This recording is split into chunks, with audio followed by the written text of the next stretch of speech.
রাজধানী আগরতলা সংলগ্ন বাধারঘাট চারিপাড়া বিদ্যালয়, আর সেই বিদ্যালয় প্রধান শিক্ষক ছাড়াই দিব্যি চলছে। বাধ্য হয়ে এবার ছাত্রছাত্রীরা আন্দোলনে নামলেন। রাজ্যের এমন বেশ কয়েকটি বিদ্যালয় রয়েছে যে বিদ্যালয়গুলিতে শিক্ষক স্বল্পতা রয়েছে। তার মধ্যে এমন অনেক বিদ্যালয় রয়েছে যেখানে একজন শিক্ষক দিয়ে পড়াশোনা চালানো হচ্ছে। ভবিষ্যৎ কিভাবে কাটবে ছাত্রছাত্রীদের? তারা কিভাবে ভালো শিক্ষকের দ্বারা পড়াশোনা করে ভবিষ্যতে ভালো কিছু হওয়ার স্বপ্ন দেখবে? তার কারণ সেই রাস্তাটুকু বন্ধ করে দিয়েছে শিক্ষা দপ্তর। এই শিক্ষক স্বল্পতা দূর করার কোনো নাম নিশানা দেখা যাচ্ছে না সরকারের, আর যার কারণে প্রায় প্রত্যেক দিন কোথাও না কোথাও বিদ্যালয়ের ছাত্রছাত্রীরা পড়াশোনা না করে আন্দোলনে নামে। 14 বাধারঘাট বিধানসভা এলাকার অন্তর্গত চারিপাড়া স্কুলে শিক্ষক স্বল্পতা। এলাকার স্কুলগুলির মধ্যে শিক্ষক স্বল্পতার কারণে পড়াশোনা লাটে উঠেছে। স্কুলগুলির মধ্যে প্রধান শিক্ষক প্রধান শিক্ষিকা ছাড়াই পড়াশোনা চালিয়ে যাচ্ছে। কোনো কোনো বিষয়ে ভালো শিক্ষক না থাকাতে ছাত্রছাত্রীরা সঠিকভাবে পড়াশোনা করতে পারছে না। বিভিন্ন সময় দেখা যায় এমনভাবেই ছাত্রছাত্রীরা আন্দোলন করে।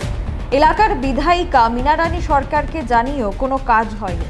আর এবার এই বিষয় নিয়ে মুখ খুললেন বিরোধী দলের নেতা তথা পার্থরঞ্জন সরকার সহ স্কুলের ইনচার্জ।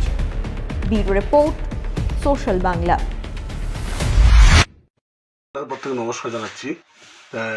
বাধারঘাটে আমার জন্ম, বাধারঘাটে আমার পড়াশোনা, এই বাধারঘাটেই বিভিন্ন স্কুল আছে, সরকারি স্কুল। এগুলি মোট আমি দেখেছি 14খানা সরকারি স্কুল, টোটাল বাধারঘাট 14 বাধারঘাটের।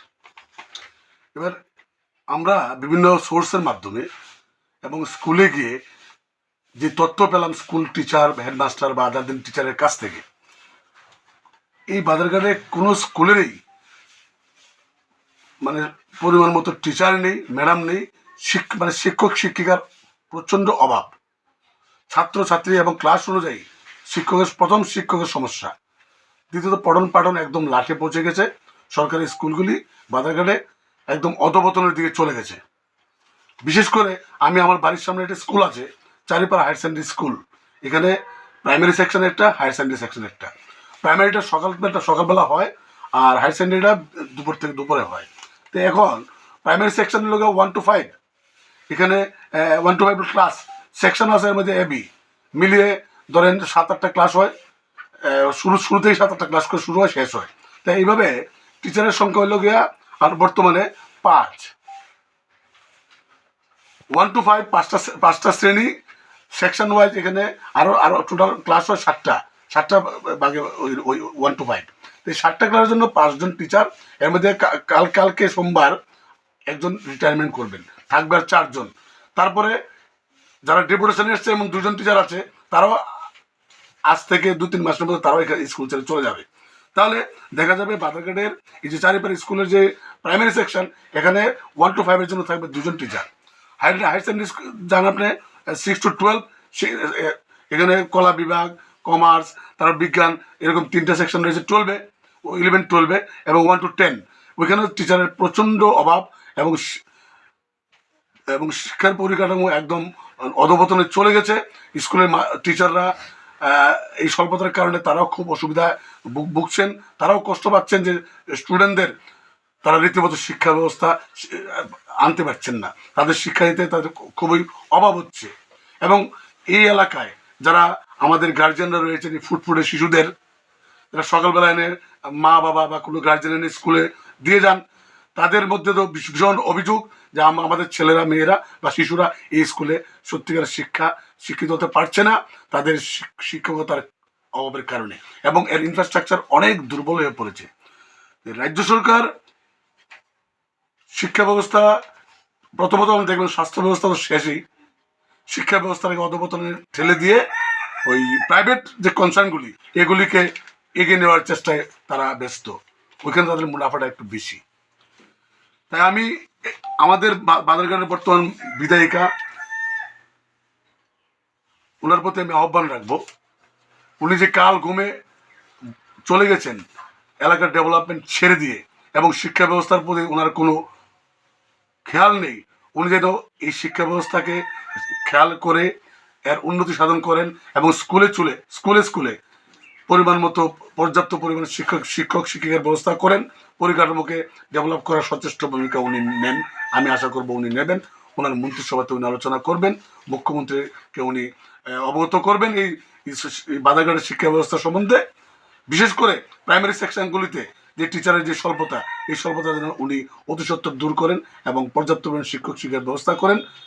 স্কুলগুলি ভিজিট করে তার যে সমস্যাগুলি মাস্টারের কাছ থেকে নিয়ে এই বাধাঘাটের শিক্ষা ব্যবস্থাকে যে ভেঙে যাওয়া শিক্ষা ব্যবস্থা, ধ্বংসের পথে শিক্ষা ব্যবস্থা, একে যাতে উনি ডেভেলপ করেন এই অনুরোধ রেখে রাজ্য সরকারকে অনুরোধ করব যে ওনারা যেন একটু খেয়াল করে অন্তত পক্ষে ত্রিপুরার যে ছোট্ট একটা বৃহৎ কনস্টিটুয়েন্সি, বৃহৎ সমস্যা, এই সমস্যাগুলিকে সমাধান করে বাধাঘাটের মানুষগুলিকে তাদের ছেলে মেয়েদের শিক্ষা ব্যবস্থাতে তারা সত্যিকারভাবে করতে পারেন সেই ব্যবস্থা করে দেবেন এই আশা রেখে আমি আবারও আবেদন করছি বিধায়কের কাছে, উনি কাল ঘুম ছেড়ে ঘর থেকে বেরোন এবং খবর নিন, পুঙ্খানুপুঙ্খভাবে নিয়ে এই ব্যবস্থা আপনি করে দেবেন। সব সাবজেক্টই আছে মোটামুটি, কিন্তু ইংরেজির টিচার একজন তাদের পক্ষে মানে এতগুলো স্টুডেন্টকে কষ্ট হয় এখানে পক্ষে। আরেকজন যদি ইংরেজির টিচার আপনি ব্যবস্থা করতে পারেন তাহলে ভালো হয়। আর কোন কোন ইয়েতে কম আছে? কমার্সের একজন আছে, উনি আবার হোস্টেলও থাকেন। আচ্ছা, তাদের পক্ষে ক্লাস করা কষ্ট হয়, তাই অনেক সময় এই হোস্টেলের কাজে এই জায়গা অনেক সময় মিটিংও থাকে, তাই তাদেরও কষ্ট। তাতে ছাত্রছাত্রীদের পড়াশোনার তো ব্যাঘাত ঘটতেছে কি না? তাই না, তো জায়গা অনেক সময় অর্ডার গভর্নমেন্টের থেকে অর্ডার এসে করে যায় কেউ যায় না। আর এরপরে আমাদের এখানে গত কিছুদিন আগে 4 জন আসলো আপনার ইয়েতে নিযুক্ত, এই ইলেকশনের কাজে নিযুক্ত আসলো। তো তারা গেলে তো আমরা পক্ষে কষ্ট, আমরাও তো অসুস্থ হয়ে দেখে। এখানে কি এইচএম কতদিন দিলেন?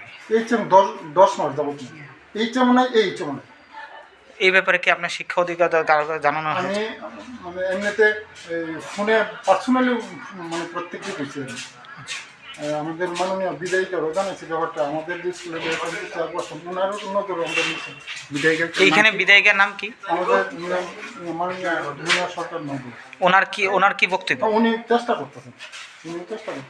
কতদিন হয়েছে বললেন এখানে নেই? 10 মাস। তো এটা নিয়ে কি আপনার কোনো রকম অসুবিধা হচ্ছে? অসুবিধা তো হইবে স্যার, কেন আমি তো একজন ইনচার্জ, আমি তো অন্যদের মতোই, আমাকে ইনচার্জ বানানো হয়েছে। তো আমি তো অন্যদের মতো, আমি তো আমার এই সহকর্মীদের তারা একসঙ্গে জয়েন করছে, তাদেরকে আমার কথাটা কইতে আমার কাছে কষ্ট লাগে, কিরকম লাগে আর কি। আপনার নামটা? আমার নাম শেফাল সরকার। আপনি কি হন স্কুলে? আমি এখন ইনচার্জ আছি। এখনকার মতো সংবাদ এখানেই শেষ করছি। পরবর্তী আপডেটস পেতে চোখ রাখবেন সোশ্যাল বাংলায়। নমস্কার।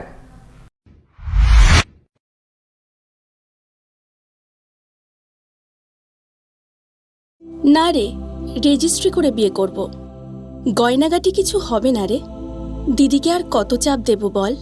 দিদি আমার জন্য অনেক কিছু করেছে। আর না। এই তোর সাথে পরে কথা বলছি, রাখছি। দেখ তো পছন্দ হয়েছে কিনা। চল ড্রেসিং টেবিলে চল।